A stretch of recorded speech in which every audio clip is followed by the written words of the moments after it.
बीड़ा वाली महंस पे होके सवार आज सभा में छेड़ा सितार बीड़ा वाली महंस पे होके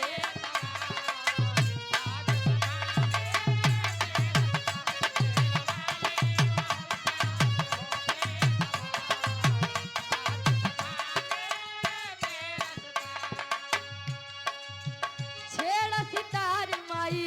छेड़ा सितार माई छेड़ा सितार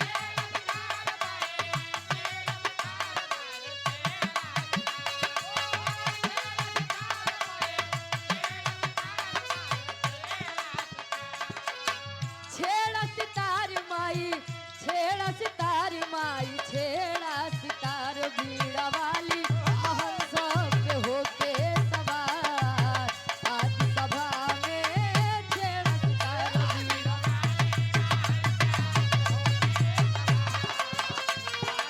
वाह भैया क्या बात है।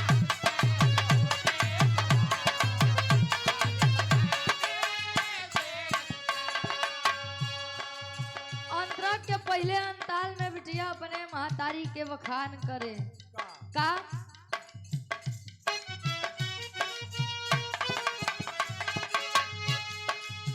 श्वेत बसान बाटे हंस के सवारी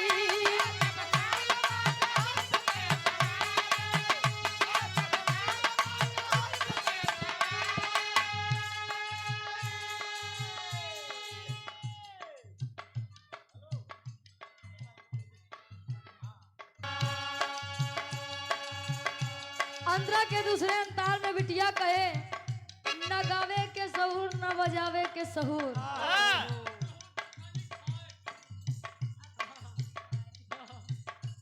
कहा जैसे हर महफिल में आई के लाज बचाऊ वैसे नहीं आवा भवानी या बसहारा के धरती पे कहे का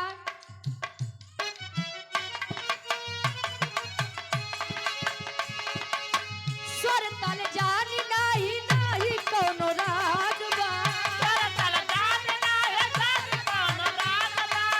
स्वर तल जानी नाही जानी कोनो राग बा स्वर तल जानी नाही नाही कोनो राग बा तोरे कृपा से माई बाजत ई साज बा तोरे पास माई बाजत कसाल बा तोरे पास माई बाजत कसाल बा एही महफिल में एही महफिल में एही महफिल में बिटिया खड़ी वाला चार एही महफिल में बिटिया खड़ी वाला चार आज सभा में छेड़ा सितार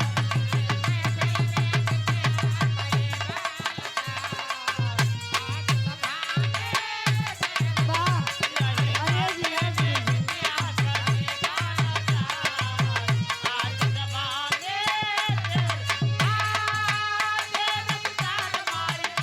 वाह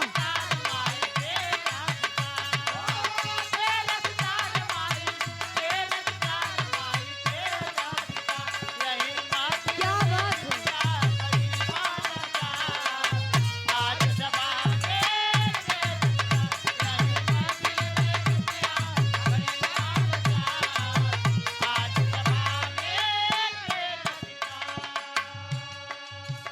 का दिन महतारी के बखान चाहिए एक लाइन करा चाहिए 1000 लाइन करा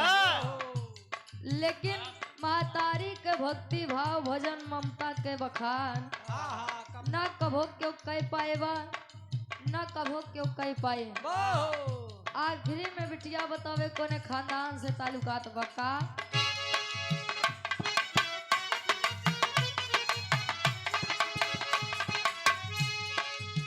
गुरु गणेश राम लाल गुणकारी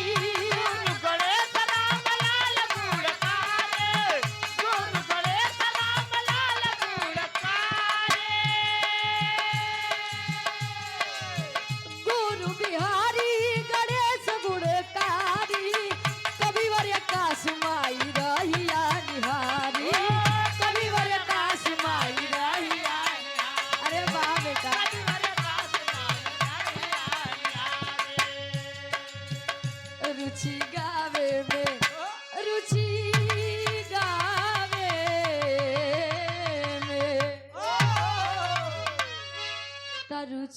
गावे में रहिया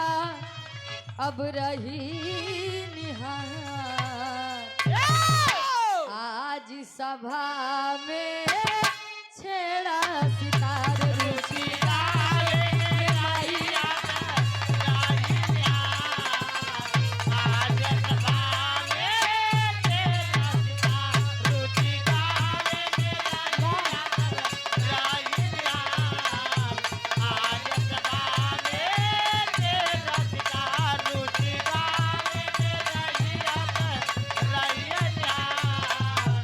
आज सभा